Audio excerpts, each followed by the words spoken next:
살아계신 하나님, 오늘 이 새벽에도 예배의 자리로 불러주시니 감사를 드립니다. 우리를 택해 주시고 불러주신 주님의 사랑에 감사하며 오늘의 삶에서도 주님을 찬송하게 하여 주옵소서. 또한 우리 삶 가운데 함께 하시는 그 은혜를 기억하며 늘 소망으로 살아갈 수 있도록 붙잡아 주시옵소서. 감사하며 예수님의 이름으로 기도합니다. 아멘. 찬송가 315장 찬송하도록 하겠습니다. 찬송가 315장 내 주 되신 주를 참 사랑하고 315장 찬송하도록 하겠습니다. 내 주 되신 주를 참 사랑하고 곧 그에게 죄를 다고 합니다. 그 은혜를 주신 내 예수시니 이전보다 더욱 사랑합니다. 주 날 사랑하사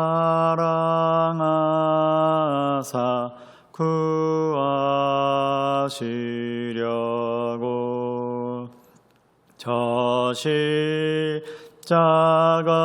고난 당하셨도다.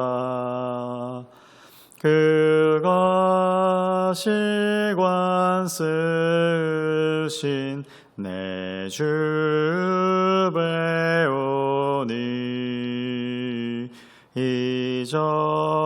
이전보다 더욱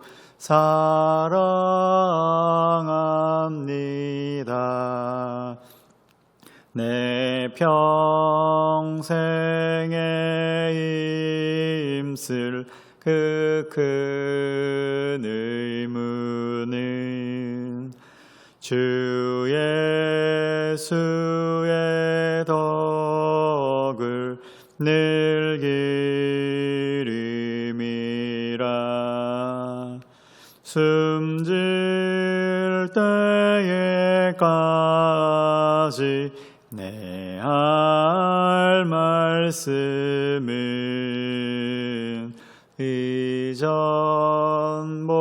이전보다 더욱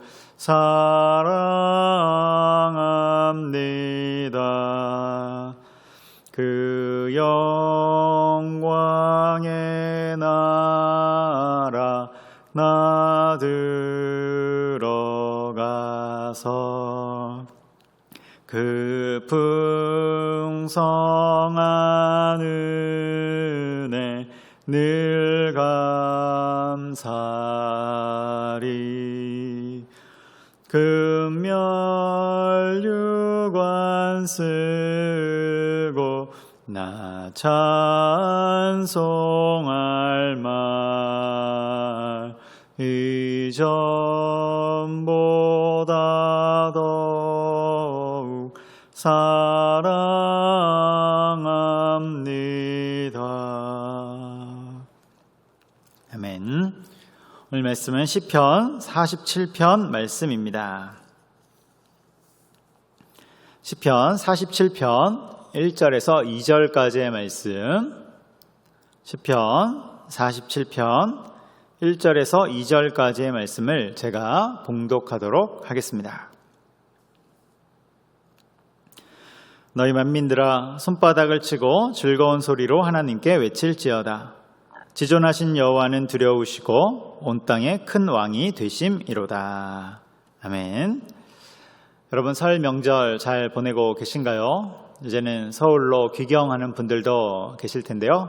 안전하게 잘 귀가하시기를 바랍니다.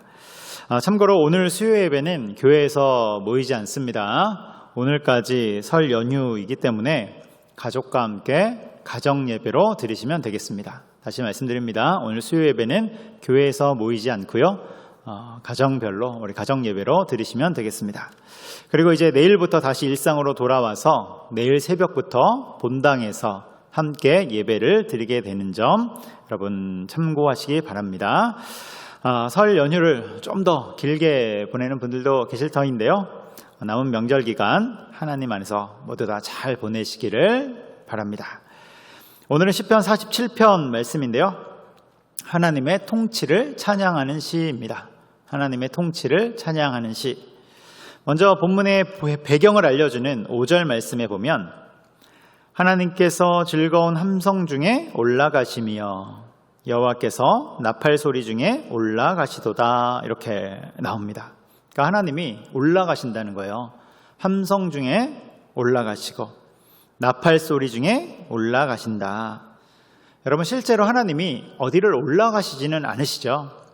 그러니까 이것은 하나님을 상징하는 언약궤를 뜻하는 것입니다. 언약궤가 지금 시온산 그 성전을 향해서 올라가는 장면을 이렇게 노래하고 있는 것이죠. 그러면 언약궤가 시온산 성전을 향해서 왜 올라갈까요? 그것은 바로 전쟁에서 승리했기 때문입니다. 전쟁에서의 승리 이후에 복귀하고 있는 모습을 나타내고 있는 거예요.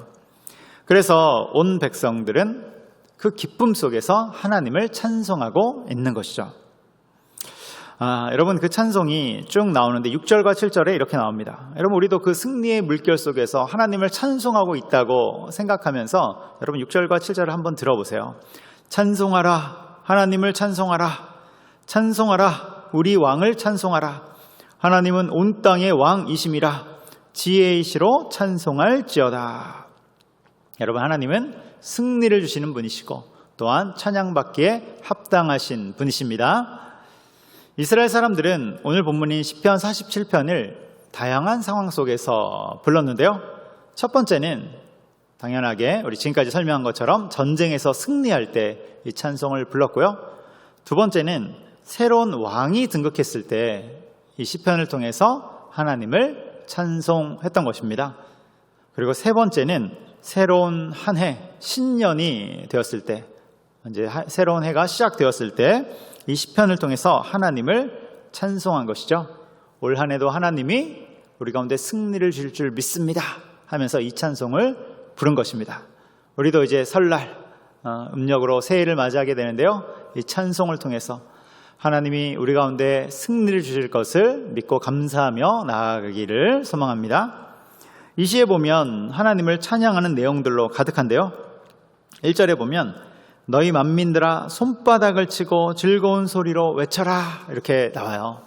손바닥을 치고 손뼉을 친다는 것인데 이것은 단순히 박자에 맞춰서 손뼉을 이렇게 같이 치는 그런 행동을 뜻하는 것이 아니라 우레와 같은 환호와 함께 박수를 막 치는 그것을 뜻하는 것입니다. 그러니까 즐거운 소리가 동반되는 것이고요.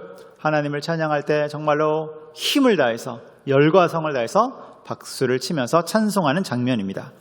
우리가 이렇게 찬양해야 될 이유가 2절에 나오는데요. 하나님이 어떤 하나님이냐고 소개하냐면 지존하신 하나님, 그러니까 더없이 존귀하신 가장 높으신 하나님으로 말씀하고 있는 것이죠. 그리고 2절 중간에 보면 하나님은 온 땅의 큰 왕이 되신다. 그러니까 온 땅을 다스리시는 그 만왕의 왕 앞에 힘을 다해서 온 정성을 다해서 찬송하라는 것이죠. 여러분 피조물에 이것이 바로 피조물에 해야 될 일이 되는 것입니다. 그런데 이때 하나님이 온 땅을 통치하신다 이 말을 다른 말로 하면 어떤 말이 되냐면 나라가 임하시오며 라는 뜻이 됩니다. 나라가 임하시오며. 여러분 주기도문에 나오는 그런 구절이지 않습니까? 마태복음 6장 10절에 나오는데 나라가 임하시오며 주님의 나라가 이 땅에 임했다는 거예요. 어떤 신학자는 주님의 나라가 이 땅에 임했다 이것을 뭐라고 표현하냐면 나의 나라는 끝났다 이렇게 표현합니다. 이렇게 해석하는 것이죠. 주님의 나라, 주님의 왕국이 이 땅에 임했으니 내 나라, 내 왕국은 끝났습니다. 이렇게 말하는 거예요. 그래서 여러분, 하나님을 믿는 우리 성도들은 내 나라, 내 왕국이 끝난 자들이죠. 그런데 기쁩니다. 내 나라가 끝나고 내 왕국이 끝났는데 오히려 기쁨이 가득하죠. 왜 그렇습니까? 진짜 왕국인 하나님의 나라를 발견했기 때문에 그런 거예요. 가짜 왕국, 나의 나라가 아니라 진짜 왕국, 진짜 나라, 그 영원한 나라, 하나님의 나라를 발견했기 때문에 그런 것입니다. 여러분, 그 주님의 나라가 나를 진정한 자유와 진정한 평화와 진정한 해방으로 이끌어 주시는 것이죠. 또한 그런 하나님의 나라는 사랑을 주시는 나라입니다. 사랑을 주시는 나라. 그래서 3절에 보면 사랑하신 야곱의 영화라는 말이 나오는 것이죠. 여기에서 야곱은 이스라엘을 뜻하는 것이고 오늘날로 가져오면 우리 성도들을 뜻하는 것입니다. 주님의 백성들을 뜻하는 거예요. 그러니까 하나님은 야곱, 즉 우리를 사랑하십니다. 그래서 우리를 영화롭게 하는 것이죠. 이 사실을 깨닫는 자들은 어떻게 하게 됩니까? 하나님께 감사와 찬송을 올려드리게 되는 것이죠. 하나님의 그런 역사와 통치를 즐거워하면서 감사와 찬송을 올려드리게 되는 것입니다. 여러분, 하나님의 나라가 있음을 기억하시기 바랍니다. 하나님의 통치가 우리의 삶과 우리의 가정과 우리의 모든 것에 일어남을 여러분 기억하시기 바랍니다. 그리고 이 하나님의 통치를 기뻐한다, 이 말을 또 다른 말로 하면 내 권리를 내려놓다는 말이 됩니다. 내 권리를 내려놓다. 첫 번째 뜻에서는 주님의 나라가 임하시오며, 이거. 두 번째는 내 권리를 내려놓는다입니다. 그런데 여기에 내 권리를 내려놓는다고 했을 때 거기에는 염려와 근심도 포함되어 있는 거예요. 염려와 근심도 내려놓는 것이죠. 그래서 8절에 보면 이렇게 나옵니다. 하나님이 뭇 백성을 다스리시며 하나님이 그의 거룩한 보좌에 앉으셨도다. 여러분, 주님이 거룩한 보좌에 앉으셨습니다. 그 거룩한 보좌 앞에 우리가 나아갈 때는 나의 근심과 걱정도 다 내려놓고 오직 하나님의 통치와 다스림을 신뢰하며 그것을 기뻐하며 나가는 것입니다. 여러분, 우리 하나님이 우리를 이끌 때 어떻게 이끄십니까? 당장에 우리 눈앞에는 내가 이해하지 못할 일들이 펼쳐진다 할지라도 하나님은 이것을 다 모아서 결국 합력하여 선을 이루시는 분이시죠. 합력하여 선, 하나님의 뜻, 하나님의 목적하신 바로 우리를 인도한다는 것입니다. 거기까지 이끌어 가신다는 거예요. 궁극적인 것은 하나님의 구원, 그 천국까지 우리를 이끌어 가시는 것이고요. 또 다르게 보면 하나님이 우리의 삶에 하시고자 하는 그 일까지 우리를 이끌어 가신다는 것입니다. 여러분, 이 사실을 믿으십니까? 그렇다면 하나님을 믿고 하나님 앞에 우리의 감사와 찬송을 올려드리시기 바랍니다. 우리 눈앞에 있는 어떤 근심거리들을 하나하나 볼 때는 너무나도 걱정될 수 있지만 그것이 잘 꿰어져서 탁 보면 하나님의 아름다운 목걸이가 될 수 있음을 여러분 기억하시기 바랍니다. 그렇게 하나님을 신뢰하고 주님만을 찬송하며 나아가는 저 여러분 되기를 주님의 이름으로 축복합니다. 오늘 본문 6절과 7절 말씀에 이런 찬양이 나오는데요. 제가 다시 한번 선포하면서 읽겠습니다. 여러분 같이 아멘으로 화답하시기 바랍니다. 찬송하라, 하나님을 찬송하라. 찬송하라, 우리 왕을 찬송하라. 하나님은 온 땅의 왕이심이라. 지혜이시로 찬송할지어다. 아멘. 기도하겠습니다. 사랑과 많으신 하나님 아버지, 우리의 삶 가운데 다스리시고 인도하시며 특별히 우리를 주님의 선으로 주님의 뜻까지 이끌어 가시는 우리 하나님의 역사를 신뢰하며 감사와 찬송을 올려드립니다. 우리의 모든 삶 가운데서 하나님을 붙잡고 온전한 믿음으로 나아갈 수 있도록 인도하여 주시옵소서. 또한 내 나라, 내 왕국을 끝낸 자들로서 하나님의 왕국, 하나님의 나라를 품고 온전한 기쁨과 자유와 해방 속에 살아가는 귀한 주님의 성도들 될 수 있도록 인도하여 주시옵소서. 우리의 삶과 가정과 교회와 모든 것을 올려드리오니 받아 주시옵고 또한 감사와 찬송을 받아 주옵소서. 예수님의 이름으로 기도합니다. 아멘. 하늘에 계신 우리 아버지, 아버지의 이름을 거룩하게 하시며 아버지의 나라가 오게 하시며 아버지의 뜻이 하늘에서와 같이 땅에서도 이루어지게 하소서. 오늘 우리에게 일용할 양식을 주시고 우리가 우리에게 잘못한 사람을 용서하여 준 것 같이 우리 죄를 용서하여 주시고 우리를 시험에 빠지지 않게 하시고 악에서 구하소서. 나라와 권능과 영광이 영원히 아버지의 것입니다. 아멘.